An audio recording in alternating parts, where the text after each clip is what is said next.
Hi viewers, நமஸ்தே. லேக்கின் ஆனால் பொதுவாக ஒரு காரணம் சொல்கிறதா இருந்தால் ஆனால் அப்படிங்கிற அர்த்தத்தில் லேக்கின்கிற வார்த்தையை பயன்படுத்தலாம்.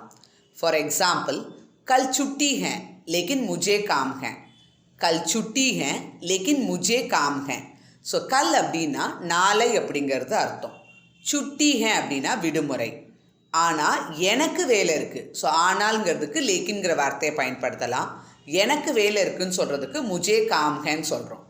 நாளைக்கு லீவு, ஆனால் எனக்கு வேலை இருக்குதுன்னு சொல்ல நினச்சா கல் சுட்டி ஹே லேக்கின் முஜே காம் ஹே அப்படின்னு சொல்லலாம்.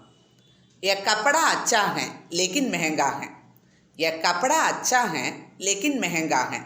ஸோ ய கப்படா அப்படின்னா இந்த துணி அப்படிங்கிறது அர்த்தம். அச்சா ஹே நல்லா இருக்குது, லேக்கின் மெஹங்கா ஹே ஆனால் விலை ஜாஸ்தியாக இருக்குது. ஸோ இந்த துணி நல்லா இருக்குது ஆனால் விலை ஜாஸ்தியாக இருக்குது அப்படின்னு சொல்ல நினச்சா கப்படா அச்சா ஹே லேக்கின் மெஹங்கா ஹே அப்படின்னு சொல்கிறோம். இதை மாதிரி வேறொரு வார்த்தையை அடுத்த வீடியோவில் பார்க்கலாம். தன்யவாத். ஃபிர் மிலேங்கே.